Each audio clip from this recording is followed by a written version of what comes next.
All right, I'm going to go ahead and call us to order. Welcome to the Baker Institute. I'm Ken Medlock. I'm the Senior Director of the Center for Energy Studies here.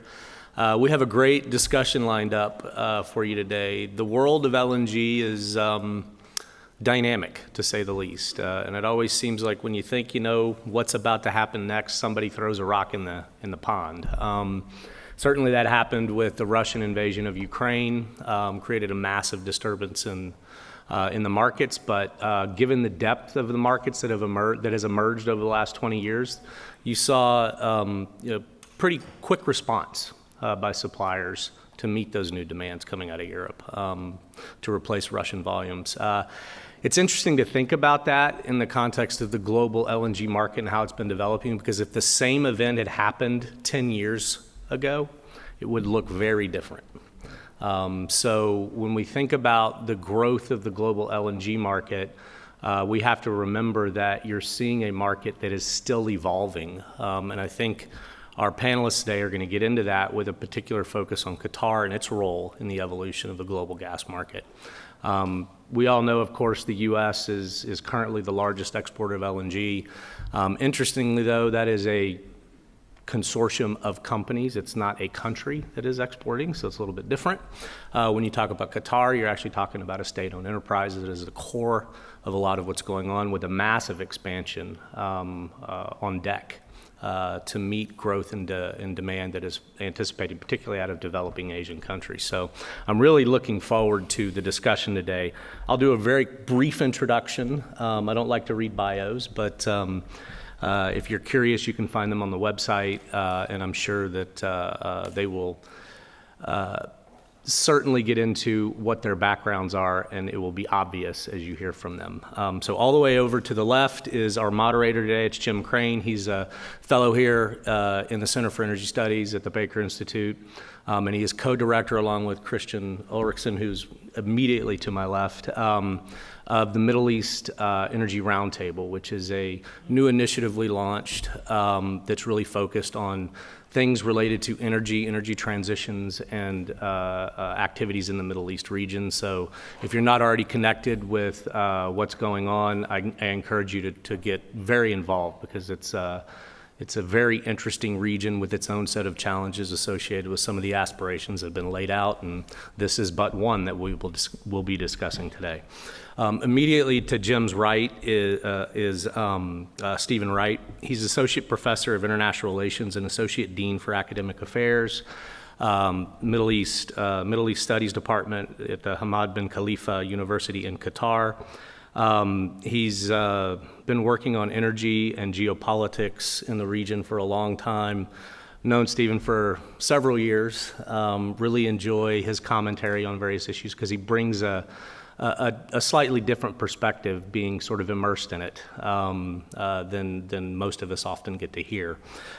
Just to Stephen's right is Anne-Sophie Corbeau. I've known her also for a number of years, dating back to time she spent at Capsarc, actually, which I think was just after she was at BP working on gas issues there. She is now a global research scholar at the Center on Global Energy Policy at Columbia. She's fun to listen to on all things natural gas and LNG. I've been a big fan of her work for a number of years, so I'm looking forward to what she has to say today. And then, of course, Jason Fear, who is no stranger to us here. He's been involved in several events we've had talking about global natural gas and LNG markets. He's the head of business intelligence at Potent & Partners. And prior to that, he worked at Argus Media, including as its COO for the Americas. Wealth of knowledge sitting up here on the stage. So I am going to step aside and let the great minds go to work. I really look forward to the conversation, and I hope you enjoy it as much as I will. Thanks. Jim? All right. Thanks for the fantastic introduction, Ken. Thanks to everybody for coming. It's great. I hope the food's been good. I'm looking forward to the discussion as well. So without further ado, I'll kick it off with the opening remarks from our panelists, and start with you, Steve. Okay, well, thank you very much, Jim, and also Ken. Just want to express my appreciation for the kind invitation from the Center to be participating in this panel, and thank you also very much for coming to listen to us today. So what I would like to talk about is really to try and unpack the issues relating to Qatar's really monumental decision to expand its LNG capacity by such a significant amount. Why have they chosen to do this? What is the thinking within Qatar for them to actually move in this direction? And then I also want to maybe talk a little bit about, in terms of its relations with the United States, what that is, as it's often in the news.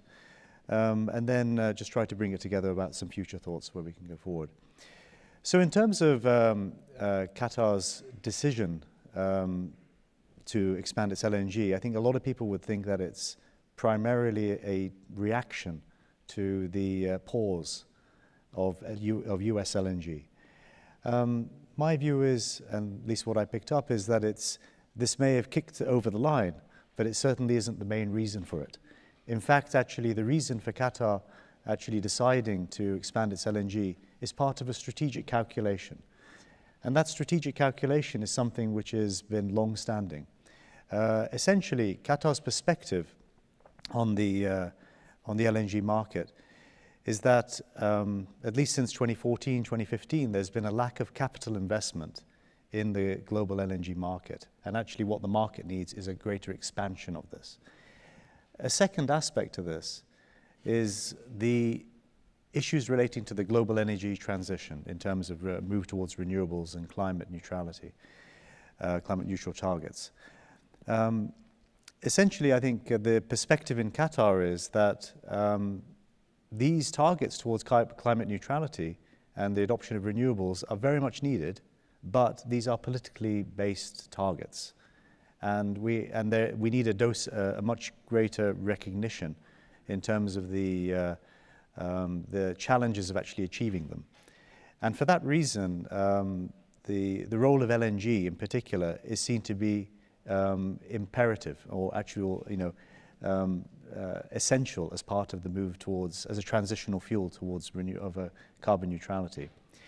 I remember there was one interview with Saad Al-Khabi, the head of Qatar Energy and the energy minister, where he basically referred to the role of LNG and also the move towards renewables as a Catholic marriage. In essence, it's essential that actually LNG is part of that energy transition and that move towards renewables. Qatar, I would say, more broadly, has probably the most bullish outlook in the market with regard to the demand projection for LNG. Its estimates will be far ahead of any other company that would see this. The view is that actually there's a need to grow the market in terms of LNG, and this is important for dealing with climate change in the long run as a transitional fuel.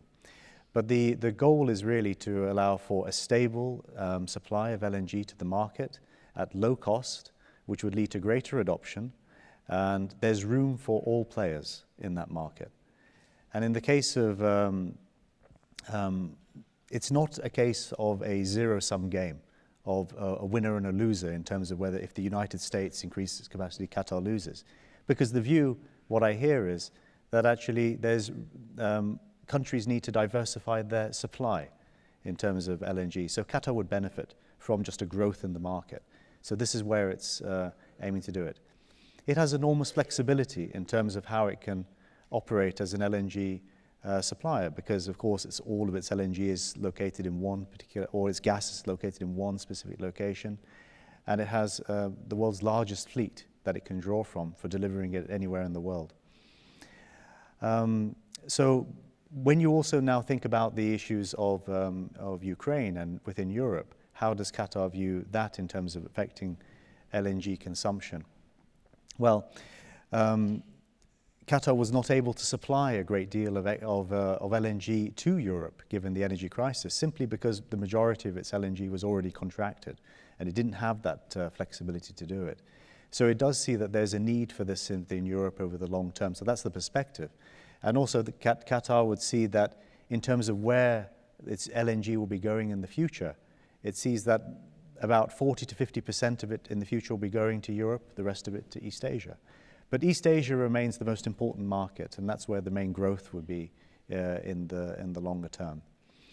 So Just a few remarks in terms of Qatar's relations with the United States.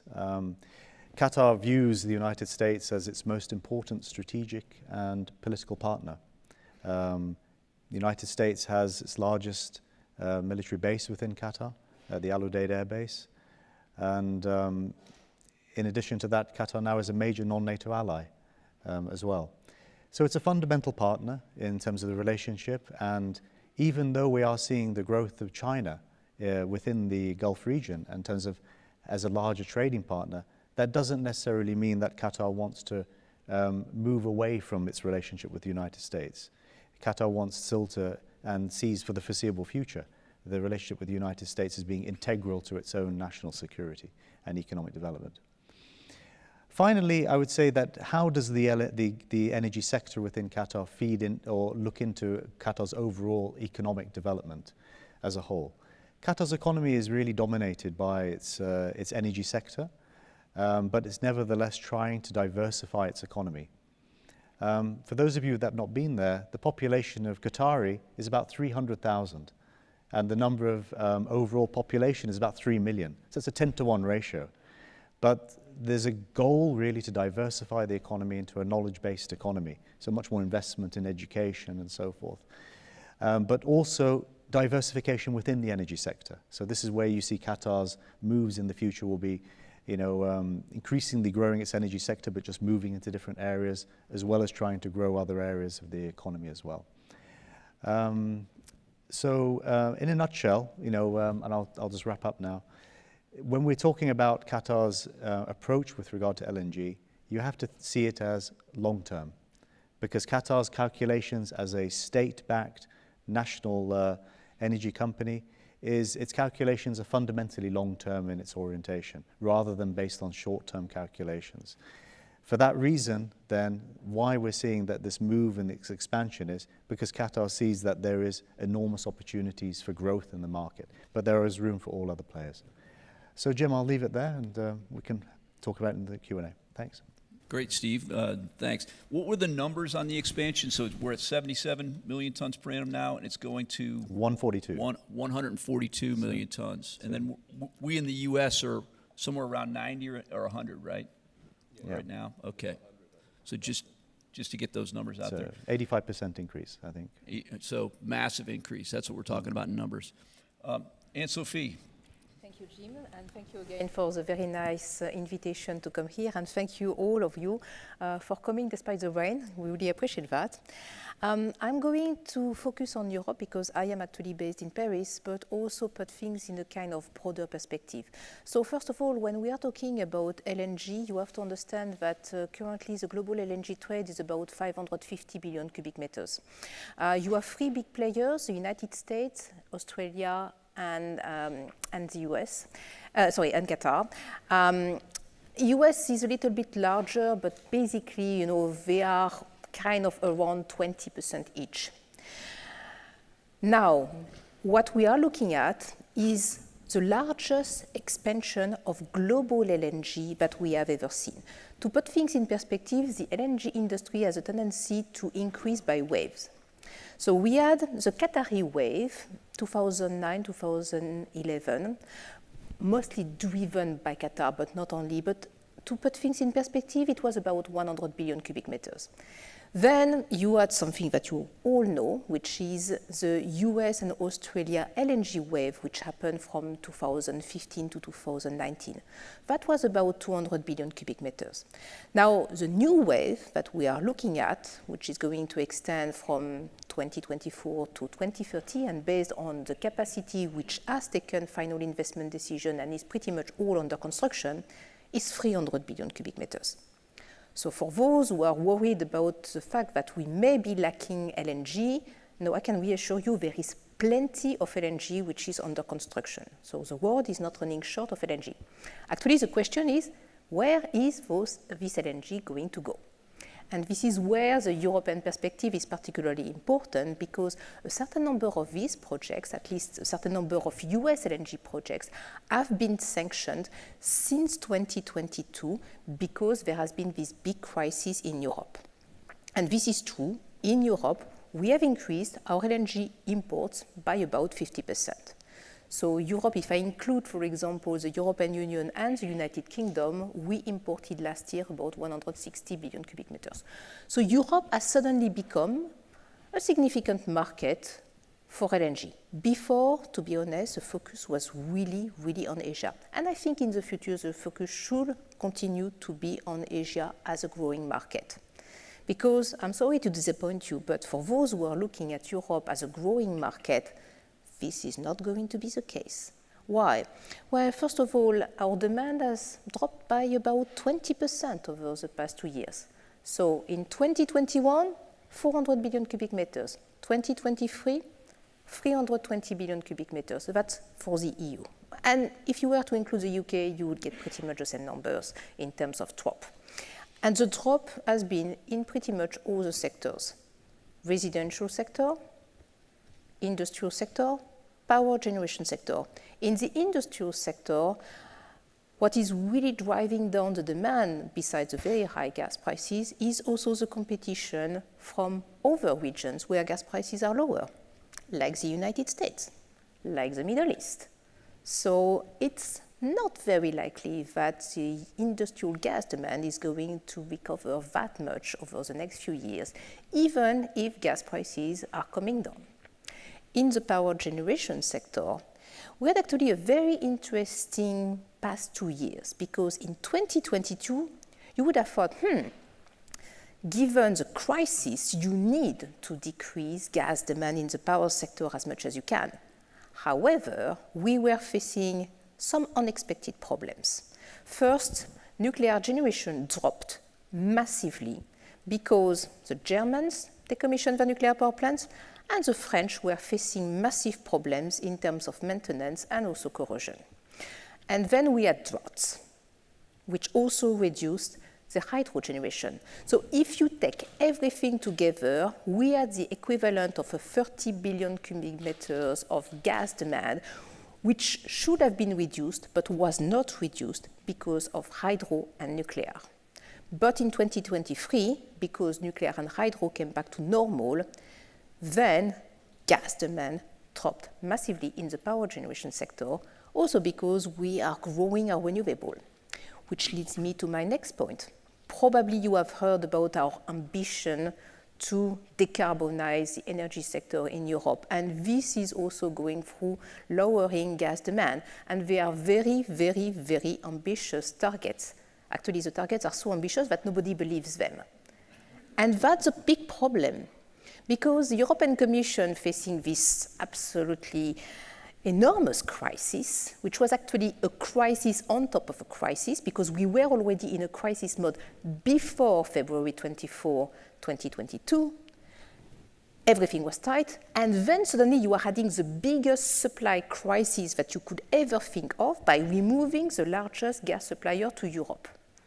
So the European Commission increased all its targets. They were already thinking, okay, we are in the Green Deal, we need to decarbonize, and everything increased.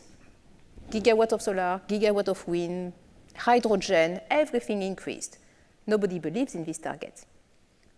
But still, European gas demand is going to drop because we are not going to reach these targets. We are going to miss them, but we don't know by how much we are going to miss them. European Commission is saying, well, maybe, gas demand is going to be at 250, so from the 400 in 2020. And the amount of LNG that we are going to need in Europe will depend on these two things. What is the gas demand? And what are the alternative sources of supply, including domestic gas, including Norwegian gas, including North African gas, including Azeri gas, and including maybe still some Russian gas.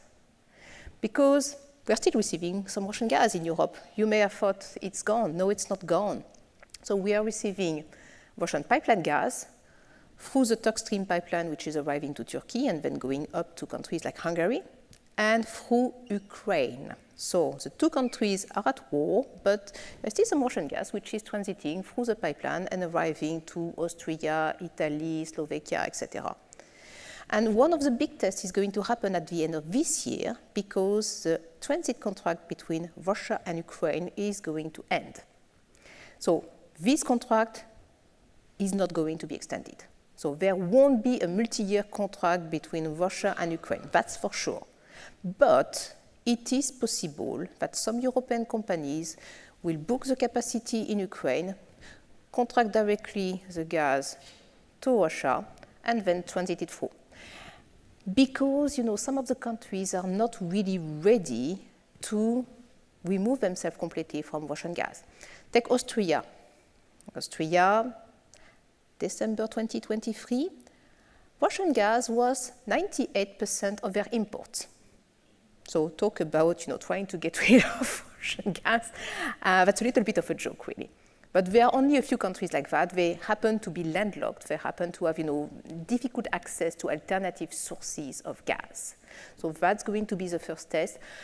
And then eventually, maybe there is going to be a push towards trying to get rid of some Russian gas, because the European Commission is empowering European countries, thanks to the hydrogen and decarbonized gas package, to say, okay, we want to basically ban Russian gas, but that will be up to the individual countries. So if a country like Hungary, where the prime minister is pretty friendly towards Putin, is saying, well, actually, we don't want to get rid of Russian gas, maybe they won't be getting rid of Russian gas. So the balance between demand and supply is going to be the LNG imports. And my view is that they are going to be maybe picking up in a couple of years, but definitely they are going to be on a declining trend. So to come back to my first statement, there is a lot of LNG coming on stream, but do not count on Europe to be absorbing all of that, because we are really not a growing market. And presumably the Qataris will be supplying some of that lost Russian capacity. Absolutely. I mean, they are already. The only thing is that the Qataris, they really want to sign long-term contracts. However, the Europeans are thinking, well, our gas demand is going to decline, and do I want to be stuck with a long-term contract for now 27 years, which is going beyond the 2050 magic deadline and the net zero opportunity? Maybe not. And this is exactly why you do have companies like Eni, like Shell, like Total, which are aggregators, signing long-term contracts, even though there is a final destination clause in the contract, but maybe in 20 years this is going to go. So there'll be some wiggle room in those destination clauses. But the final end user, companies like EnBW, RWE, Uniper, etc., they have not signed contracts with Qatar. They have signed contracts with the US, because this is flexible. They take ownership of the LNG at the US LNG terminal, and then they can send it wherever they want. So in the medium term, yes, they are going to supply Europe, but ultimately they will supply it wherever they want. And maybe they want also to become also portfolio player. I give you a very good example. There is a company called Cefe, which has contracted gas from Calcasieu Pass, the expansion. And the CEO said, well, we have a view that, of course, we are based in Germany, we want to supply Europe, but we also want to eventually grow our ambition and develop our market and sell the LNG also to Asia. So actually, this is not about, securing the future of Europe. This is about making money. 101. Fair enough. Right. All right. Well, let's jump over to Jason. Yeah, thanks. Thanks, Jim. Thanks also to Ken and the Baker Center for the invitation to be here. I wanted to talk a little bit about the pause and sort of what that means and what the consequences are going to be, and sort of tie that into some of Steve and Sophie's comments about the Qatari the sort of Qatari perspective on the markets. And so, in December, we started hearing that the Biden administration was going to stop the review of export authorizations to non-free trade agreement countries. And this seemed to be a very political decision. You may remember, I think when in 2016, the Obama administration sort of gave a pause to the Keystone XL pipeline.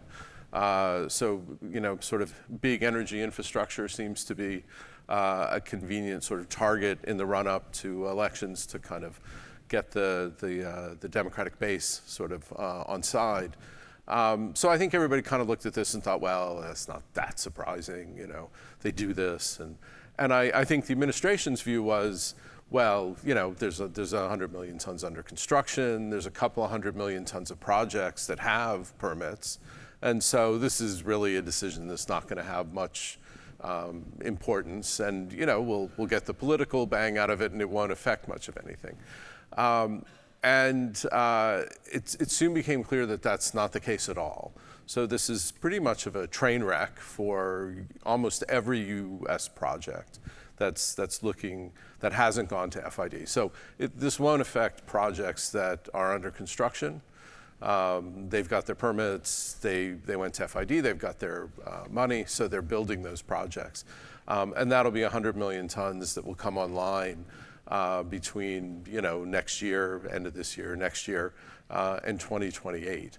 And then you have another 50 million tons or so coming up in Qatar, basically on the same time frame, and that's in a 420 million ton market.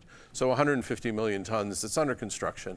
So that's a big amount of LNG. The problem is that for the 200 million tons of projects that haven't gone to FID, that have not gotten financing, almost all of those except 3 don't have permits that expire over the next couple of years. So 2026, 27, maybe 1 or 2 in 28, but almost everybody expires before then. And in order to, the terms of the authorization, the export authorizations are that you have to begin exporting by the time your permit expires. It's not that you have to start construction, but you have to finish construction before your export permit expires. And so pretty much it takes 3-4 years to build an LNG project. That's after you pre-sell the bulk of your volume and convince the banks to loan you money. So basically what that means is almost nobody who's developing a project has time to do that in the amount of time that they have left on their permits. So what this has really done is there's sort of good news and bad news in this. What was going to happen is we were building a huge glut. There were 3 or 4 other projects that were going to go to FID in the next sort of few months, end of last year, first half of this year. That was going to add another 50 million tons of capacity, and that was all going to come online by 28 or 29. So we were going to have this huge surge of volume. Our forecasts were that you were going to have a glut in the market from probably, you know, 26, 27 until 2032, 33, maybe 34. So that was going to be a sustained period of low returns mostly for the lifters of the volume in some of the projects. It was going to be good for the prospect of expanding the LNG market because you were going to have very cheap LNG.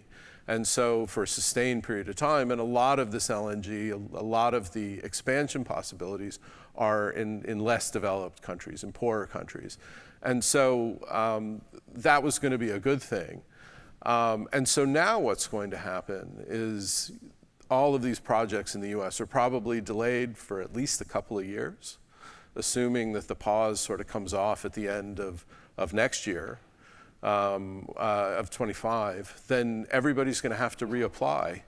To give you an idea how much of a problem that is, Commonwealth LNG, which was really one contract away from going to FID before the pause, has been waiting for its non-FTA permit for 5 years. They applied in 2019. So you're going to have dozens of projects going into this DOE office trying to get new permits. So that's going to be a really major problem for everybody.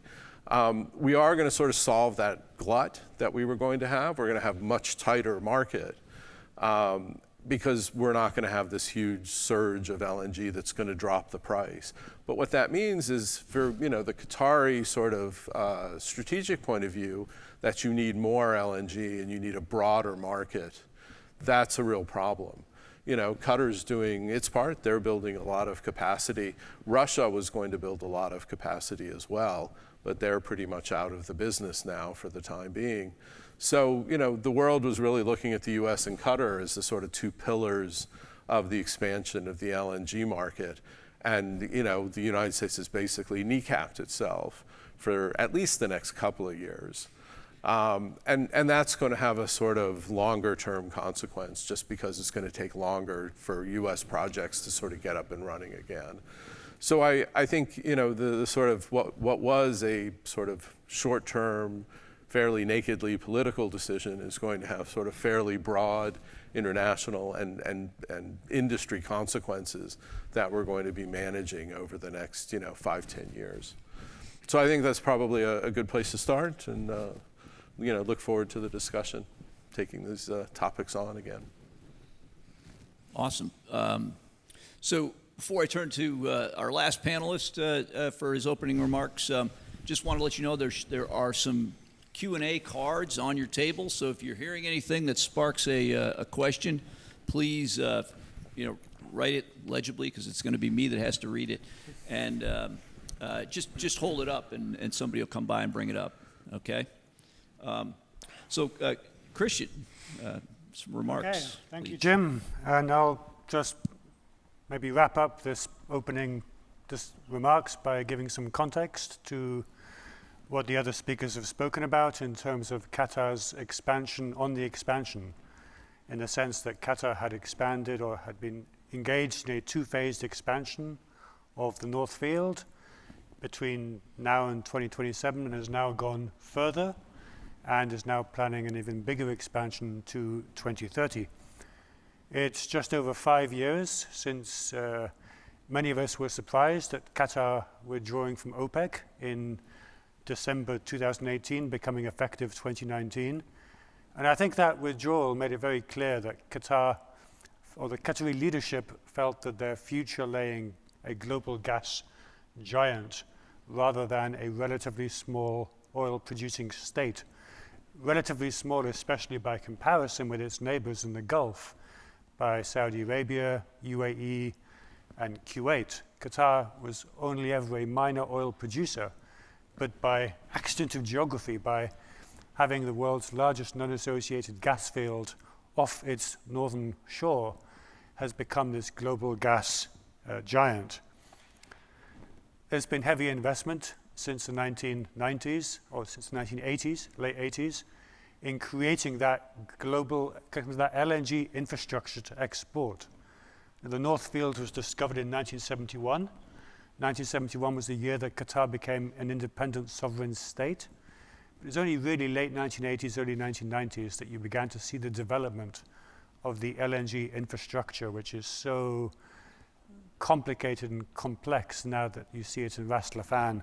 And the first cargo to be exported took place at the end of 1996, beginning of 1997. The Qataris have tended to focus on creating global links with partners around the world. There has been, to some extent, a little regional focus with a pipeline to the UAE, which provides gas to UAE and then on to Oman. And it was notable, for example, during the 2017 blockade of Qatar by several neighboring states, including the UAE, that the Qataris kept the gas flowing. The gas was never impacted by the political dispute. And that was also a strategic decision by the Qatari leadership to show that you could separate political disputes from commercial and energy relationships, to not invoke force majeure, and to really reinforce the notion of a reliable supplier, which of course has become even more important over the last 2 years with the volatility in markets following the Russian invasion of Ukraine.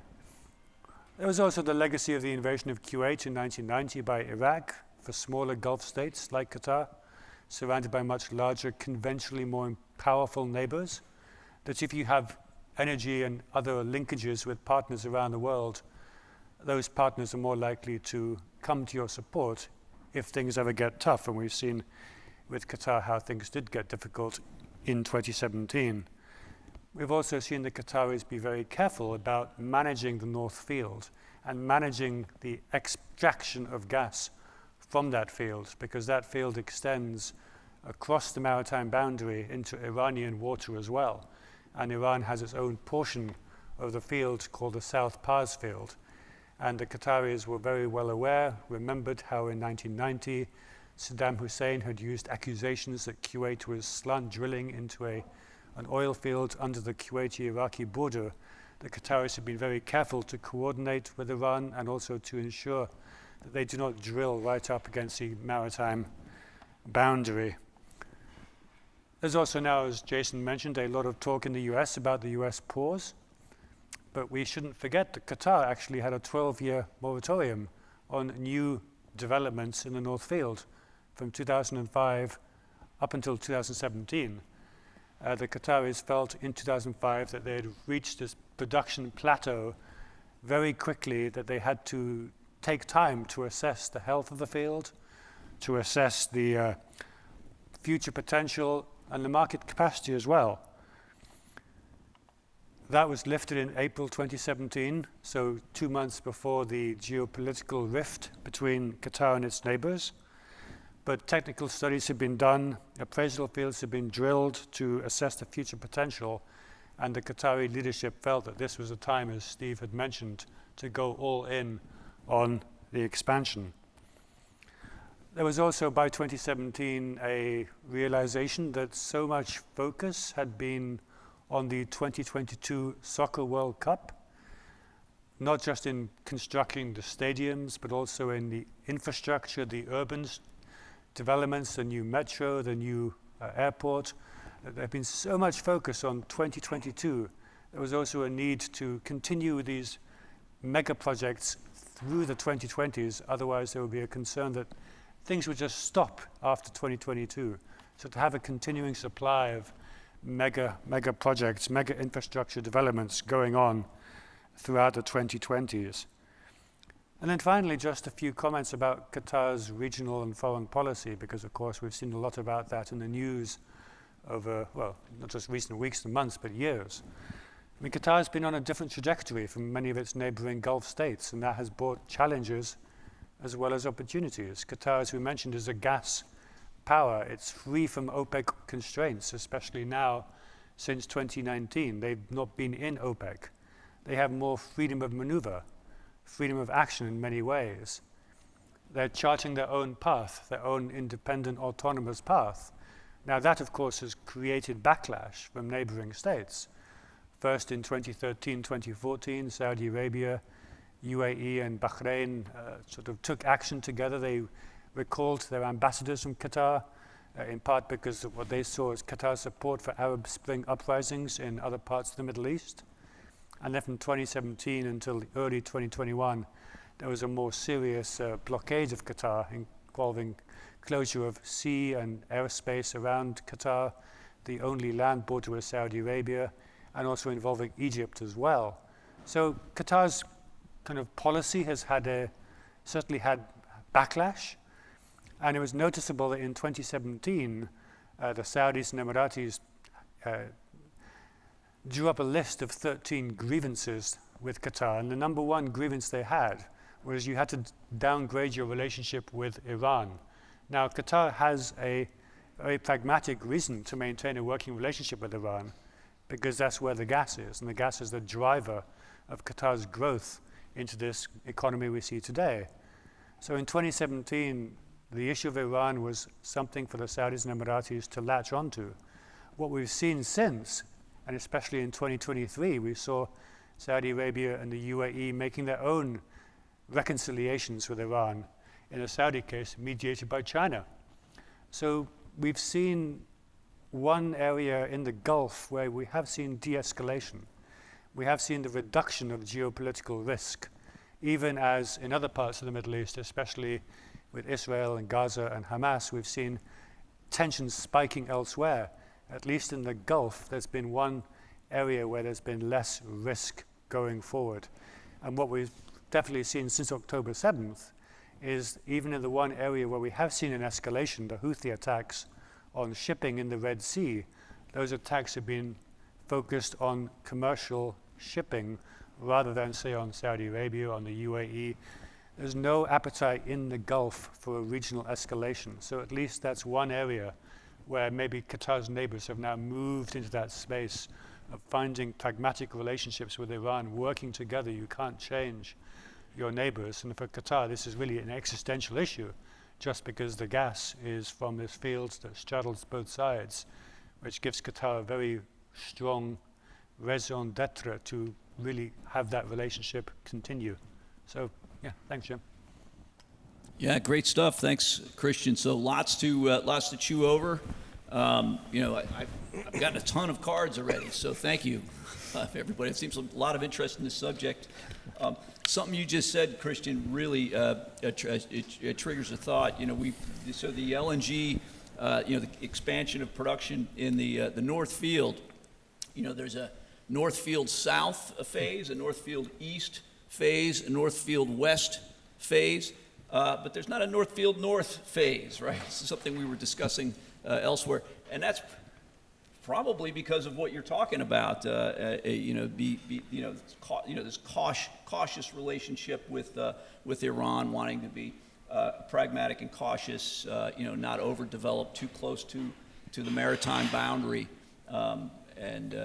keep not antagonize Iran by maybe being seen too commercially aggressive with a shared resource, right? So, if any, I can move on from that unless is there a comment on that, or did I?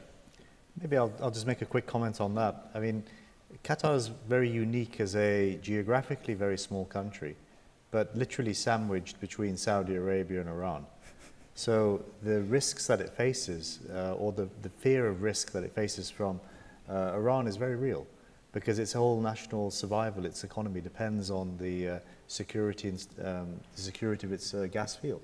So that's really a key challenge that Qatar has to navigate. That's why you see Qatar acting in a cooperative manner with Iran, not trying to antagonize it. It doesn't mean it agrees with its policies, but it means it, as out of national survival, it must actually be pragmatic in terms of how it engages.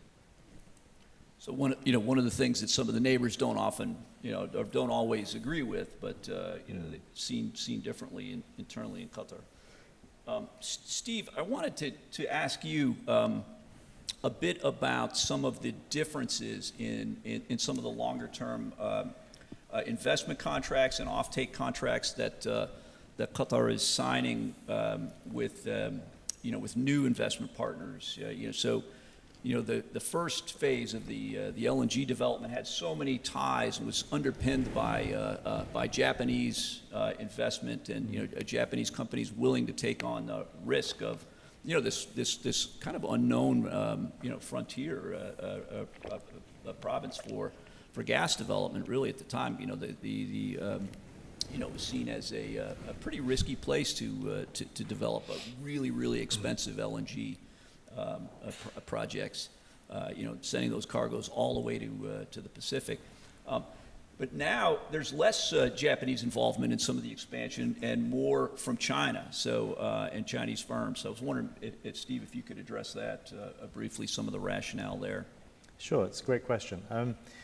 Japan had historically been the largest consumer of LNG globally, but because of its population decline and also more recently how it's trying to change its energy mix to move away from LNG, to especially move into other areas, more greater focus on renewables and blue ammonia as well. Basically, the prospects for growth in that market is in reverse, it's in decline. For that reason, then, Japan is less so of a attractive market for Qatar, despite the volumes that it's currently sending there.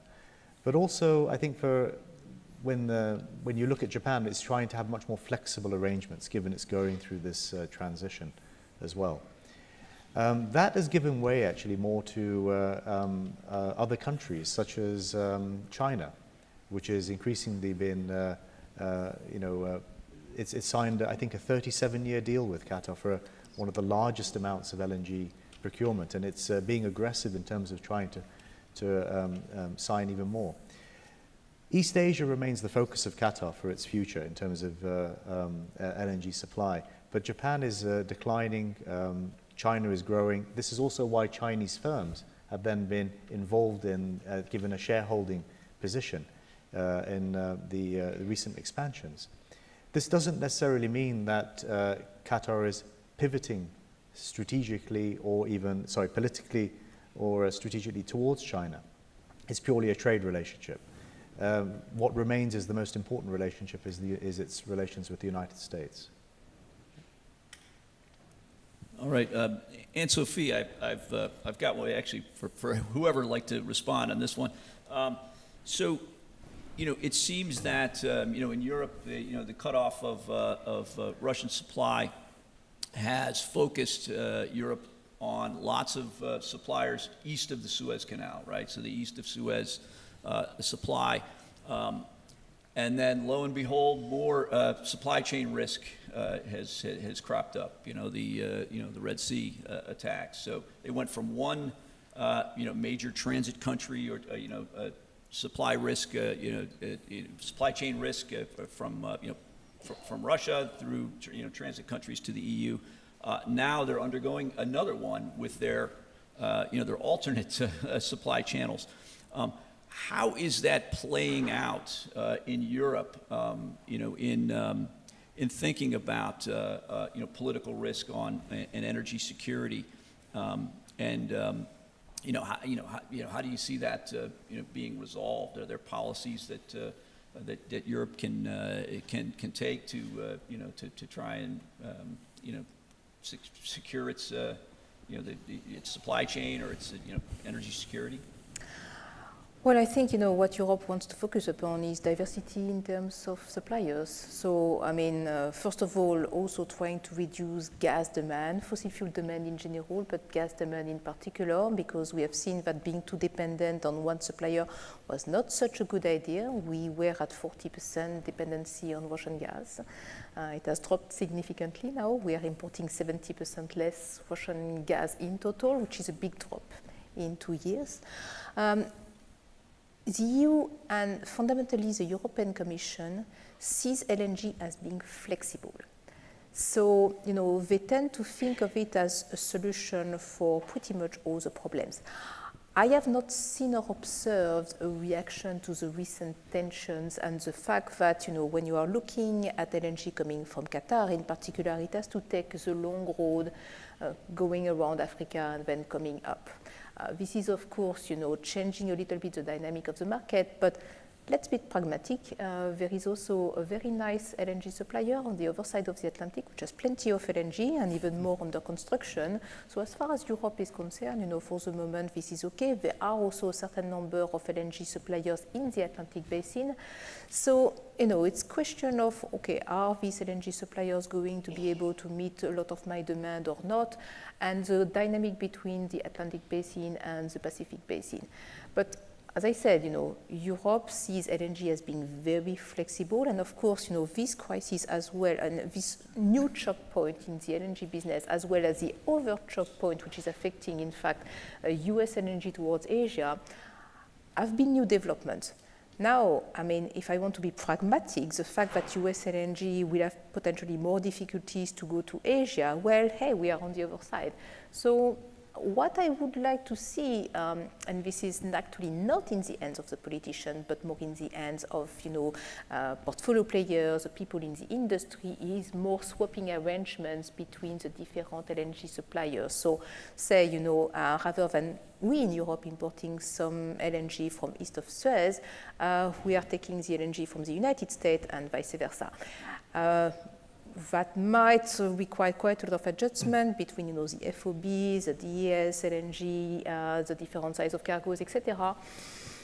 We should see, but from the political side, for the moment, they are becoming more reassured because gas prices have come down quite a bit. Be interesting when the Golden Pass facility opens by jointly Qatari and ExxonMobil owned. If the Qataris might substitute cargoes from Golden Pass from, if they're still having to go around the Cape of Good Hope. That will be very interesting because actually, we are talking a lot about this expansion of Qatar. What we have not said is that the Qataris have done something which is a little bit unseen and unheard of in the LNG industry. Usually, you sign long-term contracts and then you take final investment decision because very often you need financing and you need to go to see your banker and say, well, this is, the long-term contracts that I have. They are, credit-worthy buyers, so can you please lend me a little bit of money? The Qataris are first taking the final investment decision, both on the first expansion to 126 million tons and then for the second expansion. And after that, they're selecting the partners, big companies, Total, Shell, etc., with which they are signing some long-term contracts. And on top of that, they are looking for additional buyers. But, there is a lot of gas yet to be contracted from the Qataris, both in Qatar and also in Golden Pass. So, again, plenty of LNG to be sold. The world is not short of LNG, by far. Wow. Jason, I wanted to, something we were talking about earlier about the green transition and some of the renewables investment in Europe. There was a bit of a, been a populist backlash to some of that, but now with some of these, energy security issues, we wonder if you could, maybe discuss a little bit how that might unfold and some of the tensions. Yeah, you're kind of seeing a pretty interesting dynamic unfold, I think, with Europe. So when the Russian invasion happened, of course, Europe lost, a huge percentage of its gas supply. Ken mentioned, if this had happened 10 years ago, this would have been a whole different story. What was able to happen is U.S. LNG, which is flexible, the lifter can do whatever they want with it. And it just went to the best market. There wasn't a political decision, really. There was just a commercial decision. European prices shot up, and it pulled in as much LNG as it needed. And then Europe got really lucky with a couple of warm winters in a row that have we're seeing one this year and last year. So it could have been a real problem. We saw prices of $80, $90 a million BTU. So it was a pretty big problem anyway, but the industry was flexible enough. And, I think it's interesting to contrast the US model, which is generally an FOB model. We load it onto your ship and we're done. The US is finished. You take it where you want, you sell it to who you want. And the Qatari model, I think there's arguments that Qatar has sort of tighter logistics. They just can't they can't sort of have ships coming and going, and they need the tighter control that they have. But it's very clear that what's happening in the U.S. is a more increasing flexibility in the market.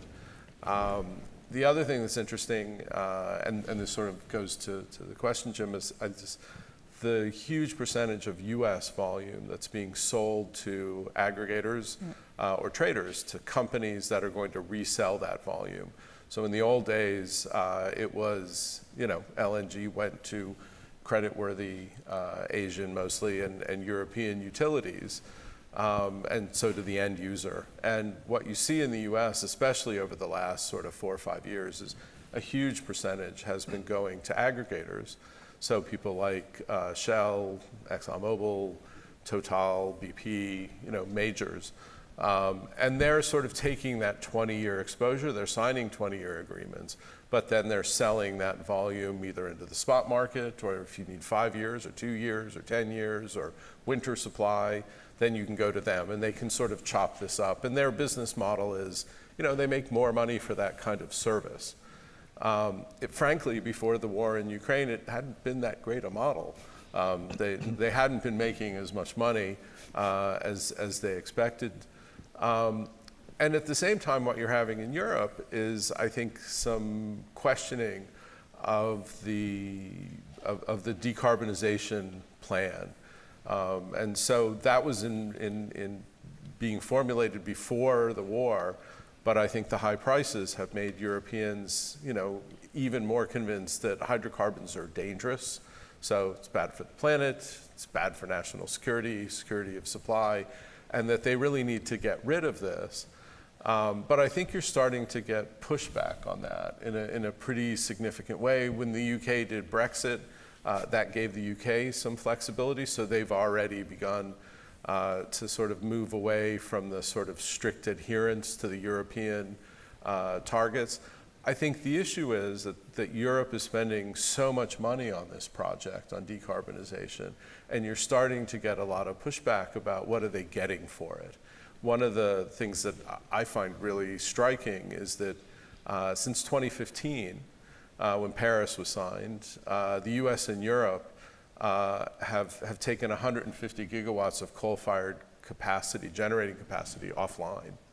And in that same period, China, India, a couple of other, Turkey, South Africa, Malaysia, Indonesia, have built 350 gigawatts of coal-fired capacity. So Europe has spent this enormous amount of money to decarbonize at the same time when these other countries are clearly not on board. So if you're going to wreck your economy to save the world, maybe that's an altruistic thing to do. Maybe that's a good thing to do. But if you're going to wreck your economy and it's going to have virtually no impact, then what have you really accomplished? And we're starting to see, Jim, you mentioned the rise of sort of populism. Sophie talked earlier this morning when we were talking about the rise of populist politics in Europe and the expectation the next round of European parliamentary elections, you're going to see populists sort of gain. And that's a function of the economic impact, and in part, other policies as well, but of the economic impact of decarbonization, this sort of spending money, and the fact that industries are being forced out of Europe. I mean, petrochemicals are moving to the United States. The US is going to be the European petrochemical industry, basically. But there are lots of other industries being affected as well. And so you're starting to see this pushback, I think. And that's, the Europeans can manage that to a certain extent because the market is much more flexible than it was before. They don't have to sign long-term contracts. The risk for the Europeans, though, is, over the past, prices hit $80 in 2022 per million BTUs into Europe. If you had a long-term contract, you were probably paying 7, 8, 9. So it was only if you were exposed to the market, if you hadn't committed, that you really felt the full risk of those decisions. All right, so let's move to some of these cars. Lots of them. So I'll throw this one out there. Maybe let Christian take the first shot at it, and then anybody else who wants to chime in. All right, so Qatar's energy expansion is focused on the long term, but could there be short-term ramifications regarding U.S.-Qatar relations? And especially in the case that Trump is reelected, is a future Trump administration likely to see the Qatari expansion as unacceptable competition? And if I could just pile on to that, maybe we could contrast Qatari-U.S. relations with under the first Trump administration with relations under Biden. And then implications for another Trump administration if that comes to fruition. Big ask. Obviously, the relationship that Qataris had with Trump first time around was initially colored by the shock in June 2017 when Trump initially appeared to side with Saudi Arabia, the UAE, and back the blockade. He tweeted it was a great thing and that Qatar was a very negative state, destabilizing the region. He then quickly backtracked, to the extent that by January 2018, Trump was praising the Emir of Qatar as a visionary. He very quickly flipped. And by 2018, 2019, the Emir was leading big Qatari trade delegations to DC to sign big agreements with the US in front of Trump, including energy agreements too. Saad al-Kabi, the head of Qatar Petroleum as it was then, and Qatar's energy minister was a key figure in those delegations. And so one could maybe argue that Qatar is, like many other countries, figured out how to work with the Trump administration, what made them sort of tick, big delegations signing big agreements was something that they felt they could take credit for. So I suspect they would probably know how to address a second administration should that come to pass. Obviously, Qatar has actually gone in the opposite direction from some of its neighboring states over the last 5 years. We've seen Saudi Arabia, the UAE, becoming much more distant in some political respects from the US, much more about moving towards China, especially with the UAE, and really becoming almost non-aligned in some of their foreign policy. Whereas the Qataris have done the opposite. As Steve mentioned, they've gotten closer to the US. They've become closer. They've signed a major non-NATO ally agreement in 2022. They've cooperated closely on Ukraine. So whether that would be a black mark in any Trump 2 administration, the fact that they seem to be working closely with the Biden team, I guess remains to be seen. But I don't see that it would have an immediate impact on the expansion, at least in the short term. Anybody else want to chime in on that, or no? But okay, well, let me move on to another question here. So I've got a question about the war in Gaza a bit, and it refers to Christian's comment that Qatar has been able to separate political differences from commercial aspirations, and whether or not the war in Gaza might alter that. And if I could add on to this question as well, we're seeing some pushback against Qatar now for hosting a Hamas office. So Hamas has a political office in Doha, as did or does the Taliban. This is something we've heard about here. I mean, Qatar's had this mediation role and is kind of aspired to mediate in conflicts for quite a while.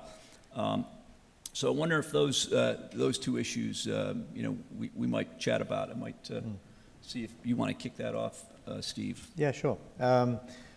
Qatar does host Hamas, and there has been a Taliban embassy within the country.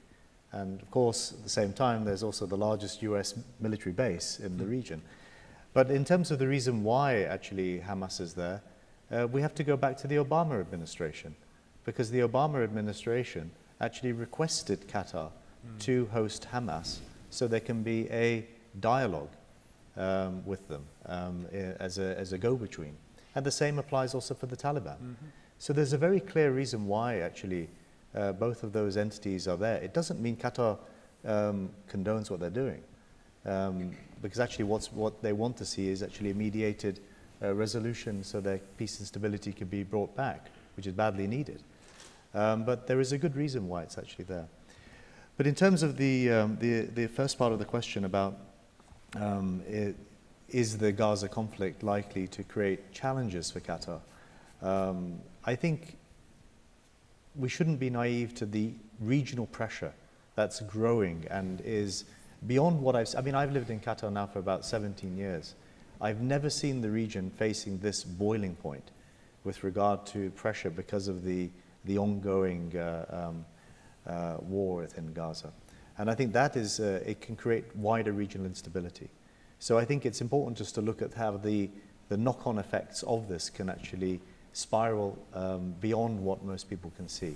We're already seeing that with regard to the Houthi operating on behalf of Iran, threatening shipping, as well as broader instability in northern Lebanon. So this is something which actually, it's the longer it goes on, the more it's going to affect states, and it's something that could become very difficult to control. This is really. Go ahead. What I was going to say is this is really an example of sort of the Arab street putting pressure on leadership, because the leadership of the Gulf countries have made their deals with Israel, and this has been happening for quite a while, but it's accelerated in the last 5 or 7 years. And so they were prepared to make the deal, and they were prepared to sort of manage the public opinion of doing business with Israel. And, you know, I mean, it was part of Hamas's objectives was to the Palestinian cause was at risk of becoming less relevant, and so this was partly about the sort of attack on Israel that led to the war was sort of about sort of putting pressure on these relationships and trying to reassert sort of Palestinian position as a factor in the Middle East. And, you know, so far what you've seen is the leadership of these countries have largely been quiet. You know, they sort of talk about the need to protect civilian life and to get humanitarian aid to Gaza, but there haven't really been significant consequences. But, you know, it is a question where the Arab Street, the pictures that you've seen out of Gaza from hospitals of starving children, you know, that's the kind of thing that these leaders in these countries may not be able to ignore indefinitely. And that's where you start to see sort of potential cascade of events that sort of get out of control. So, I mean, so far it hasn't really made much difference, but every day that it goes on, I think increases the possibility where it could. So I think it's a real danger. Just quickly building on, I think, what Steve was saying as well about the delegations in Doha from Hamas and the Taliban. I mean, the Hamas political leadership initially was based in Jordan, and they were kind of expelled from Jordan early 2000s, and they went to Damascus in Syria. And after the Arab Spring the uprising against the Assad regime, Hamas sort of split. It didn't support the Assad regime as strongly. And it was felt then by the US government it was better to have the political leadership in a friendly state where they could be reached through intermediaries if necessary than to have them, say, in Syria or in Iran or in Russia. The same with the Taliban. There were these high-profile instances in 2009-10 in Afghanistan where people claiming to be Taliban intermediaries would approach NATO officials, US officials, in some cases walking off with quite a lot of money in return for being able to open doors, and it would never be seen again. There was a desire to know that this would be a delegation in a specific place, that you know you could reach these people if you had to. So there was that desire for Qatar to play that role. And of course now, as Steve mentioned, or Jim mentioned, it's now really kind of being targeted for that role. And just one issue as well, I mean, as I think Jason was hinting at, I mean, this idea of normalization, the Abraham Accords that were signed in 2020 by Bahrain, the UAE, and Morocco, and there was obviously a lot of speculation that Saudi Arabia could be next, and that could have been a reason why.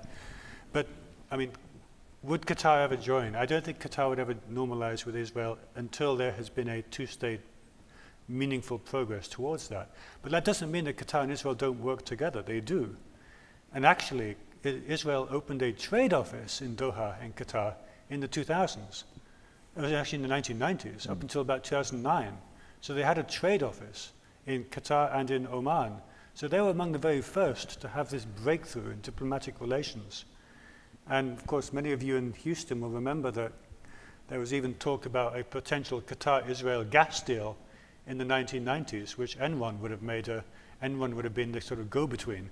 And that, of course, never happened. So there is a long history of Qatar-Israeli pragmatic coexistence, short of normalization. I think the Qataris closed that Israeli. When I was a reporter in the region, I used to deal with that Israeli trade office, actually. I think they closed it during the 2009 Israeli bombardment of Gaza then. Operation Cast Lead, yeah. So, that's right. Yeah, that's right. All right, so moving along. So I have a question about a gas OPEC, or an LNG OPEC. So, yeah, do you think there's a possibility or a desire in Qatar and other LNG exporters to try and build some market power on pricing? Yeah, I can maybe just make a quick comment on that. I've never heard any indication that actually Qatar wants to have a cartel with regard to dealing with gas. Its premise is very much on free trade. I think the only discussion actually which we were talking about earlier was more about the opposite, about buyers coming together in terms of cooperating, in terms of procuring LNG. And there, actually, interestingly, some years ago, Japan, China, and South Korea signed an MOU to say, let's cooperate in terms of buying LNG, and then we can get the best price possible. So it's almost an inverse approach, ironically, but nothing came of it eventually. But there's no indication so far that Qatar would want to do that. I think there's a couple of issues with that. One is there is, it's sort of a talking shop in LNG, that's actually based in Qatar. Yeah. But if you've ever been to OPEC headquarters and you've been to the headquarters of the LNG one, you can instantly tell that there's a major economic difference between the two, who's backing who, how much money people are willing to spend on this. I think the other issue is that LNG is one of the most highly concentrated markets in the world, by far, of any commodity market. So it's a 420 million ton market. Shell controls 70 million tons of that. Total controls 40 million tons of that. Qatar controls 77 million tons of that. So there's enormous concentration among a small number of companies and countries. I think today the top 10 producers are 80-some% of the world's LNG production. I think by 2030 it'll be 88%, 89% in 10 countries. I think 5 of which are sort of either state-owned or heavily state-influenced. So there's enormous concentration. And I think the concentration among the private sector, I think, would make it very difficult to sort of control them. I mean, what you have in oil is, Saudi Arabia, one of the biggest, oil producers, but there's also a virtual monopoly. There's a monopoly on oil production in most of the big oil producing countries. And so I think you don't have that in LNG. So trying to herd those cats to make them do the bidding of the various governments, I think would just be very difficult. You'd have to nationalize everybody, I think, to actually make that. That's why OPEC works, I think, primarily. Yeah. So I don't see a chance. Yeah, GCF, so the Gas Exporting Country Forum, which is indeed based in Qatar, has never been, at the very beginning when it was created a long time ago, people thought that maybe that would be some sort of gas cartel. But the thing is that the strategies of the companies and the strategies of the countries are totally different. You have, or at the beginning, you had, for example, Russia, which was much more a pipeline supplier than an LNG supplier. The same thing, Algeria, a little bit of both, but Qatar very much on the LNG side.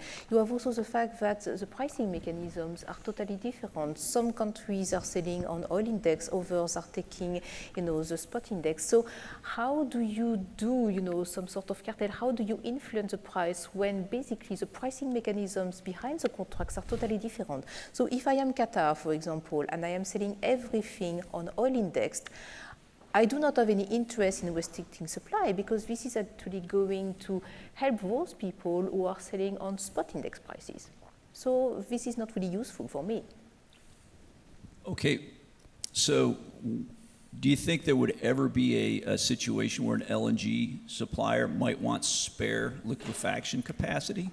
From an LNG point of view, when you have an LNG liquefaction plant, you want to run it as maximum, plus the maintenance, of course, because you also want it to run without any problems.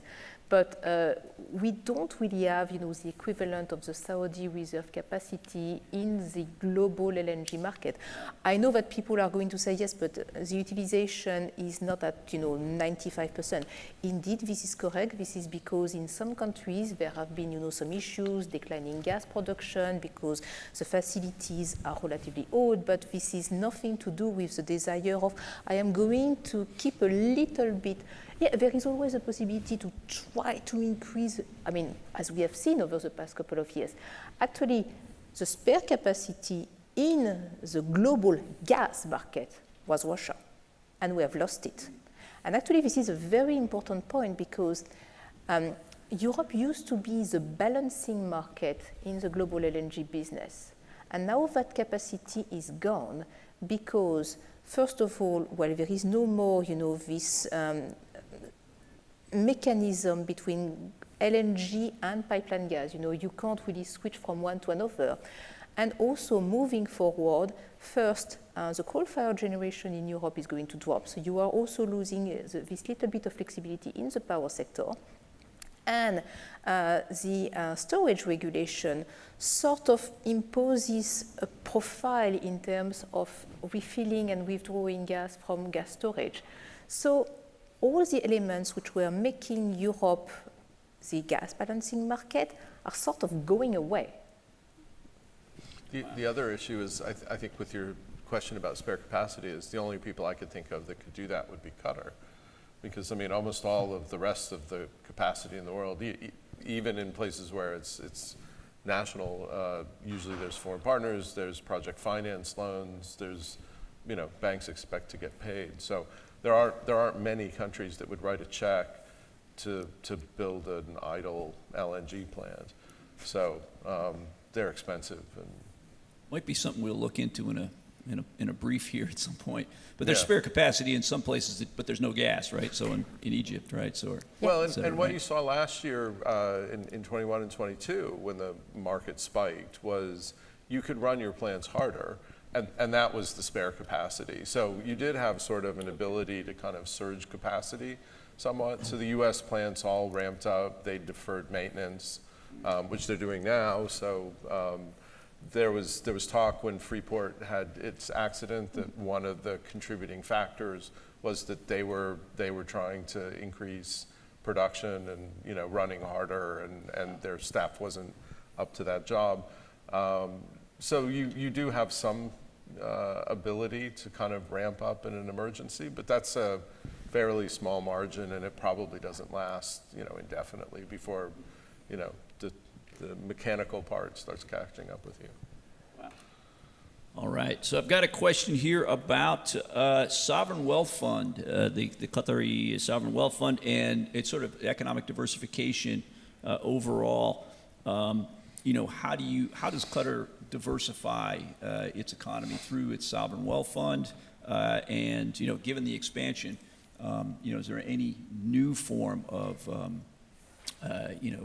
sovereign wealth fund activity or diversification investment that you see coming down? That's a great question. What I have seen for the sovereign wealth fund is more activity in East Asia, and its traditional market has been within Europe and North America, but the East Asian focus is emerging. I expect that to grow further. But that's just one aspect of Qatar's diversification more broadly.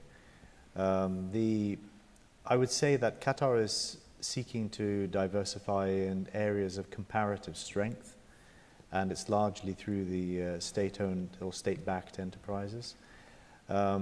Key areas where you're seeing more diversification take place beyond the finance sector is in, for example, logistics, but through the way in which Qatar Airways and Hamad Port are Qatar's becoming more of a logistics hub. That's allowing the economy to diversify. Another area is through sports, the sports industry in Qatar. This is also allowing greater growth in different areas. Another one is media. Qatar has a big media footprint through Al Jazeera and also through other sports forms of media, which allows the economy to get other areas. And maybe a fifth one will be telecommunications, because you've got Qatar's state-owned telecommunications operator, Ooredoo. It's now having a regional footprint. So these type of state-owned enterprises are like having a greater presence within the region, and all of this helps the economy diversify. But equally, also within the energy sector, you could say the crown jewel is really the Qatar Energy. But what you're seeing is Qatar Energy operating very much as an international oil company in terms of its presence. I mean, recently it was having a huge contract in Iraq, and it's expanding globally. I think that only a few days ago there was another big contract in South Africa. So you're seeing growth in terms of Qatar Energy's capacity and ability to expand more broadly, but also I think it's within that sector of the energy. It's also petrochemicals. It's also related fields. It's moving into those areas and growing further. So all of these areas combined, they are allowing the economy to diversify. But the Sovereign Wealth Fund provides that ability for a sustainable currency. And I think it's about $500 billion, about $500 billion now, something like that. So it's a substantial actor, but again, much more East Asian focused simply because it's an emerging market. Okay, so I've got a question about hydrogen and hydrogen and blue ammonia. It always comes up. This CERA week, a big topic, of course. So if you're thinking about making hydrogen from natural gas, the so-called blue hydrogen, what better place to do it than a country that's got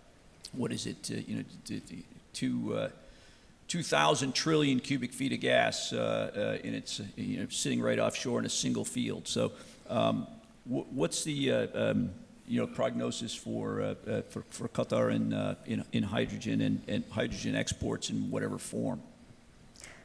So maybe if I can start, a lot has been said about hydrogen and its derivatives. I think there was also a lot of hype.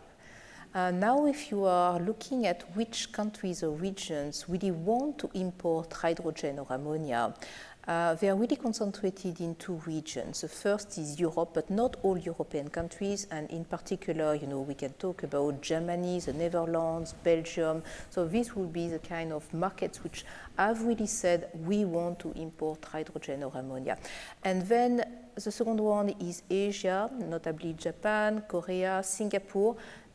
It's very important to see that China has not said anything about whether they want to be an importer or an exporter, which is very interesting because from a geopolitical standpoint, China being absent from a trade point of view, from a future trade on hydrogen or derivatives would be totally different from what we are seeing in fossil fuel markets, coal, oil, and natural gas.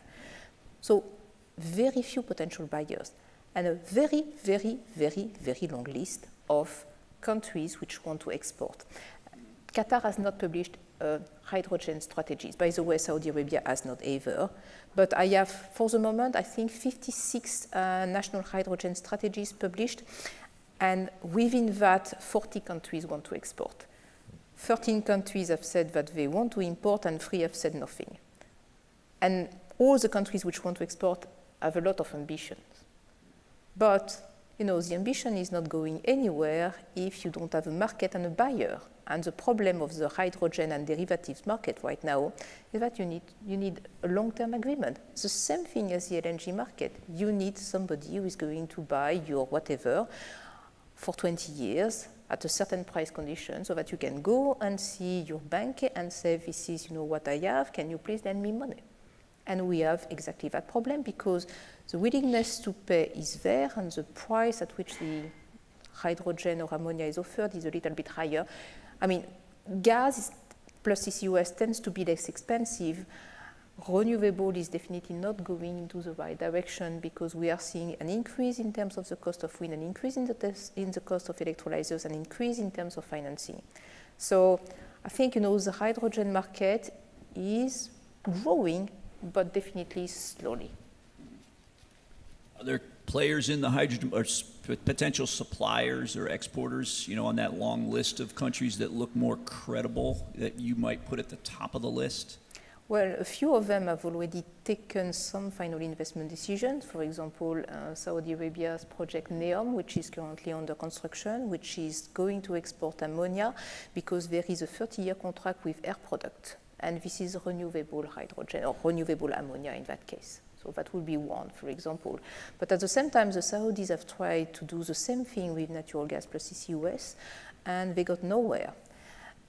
And there is also a slight complication, which is that in Europe, there has been really a preference towards renewable hydrogen or ammonia compared to something which will be coming from natural gas, because the Europeans are very much focused on the carbon intensity, which is why I don't use colors, and I don't like colors.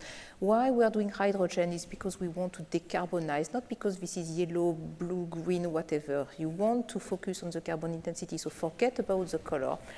And the Europeans are a little bit concerned when you are talking about blue hydrogen or blue ammonia. Sorry, I shouldn't have said that.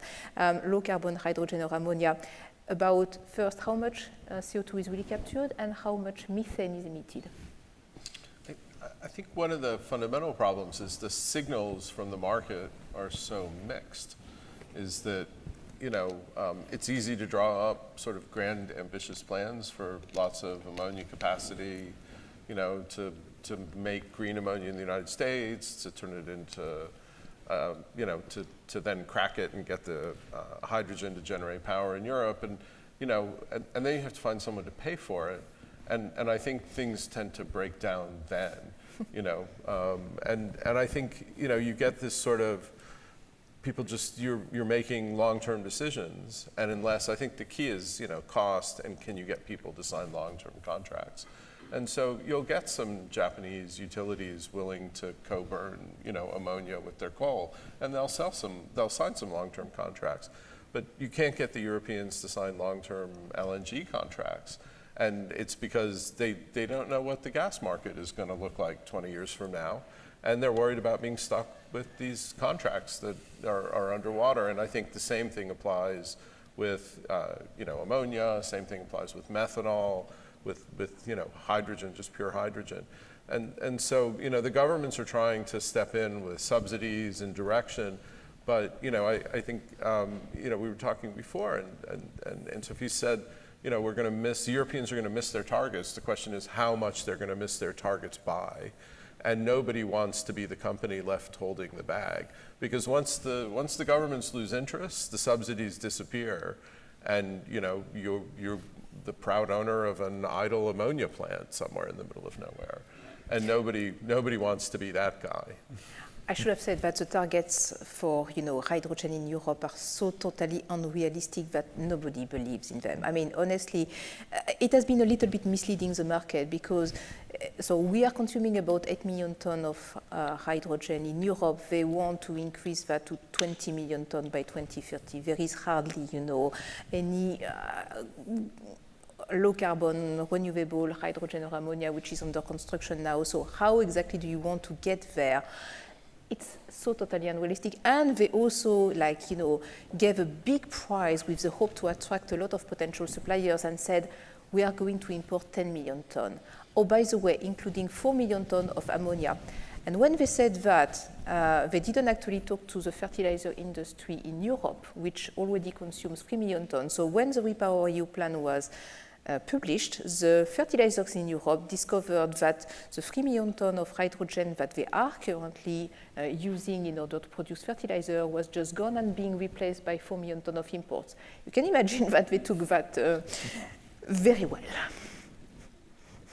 All right, well, I think we are about out of time here, folks. You know, so I had another one I wanted to ask, but I don't think we're going to be able to dispatch it in time.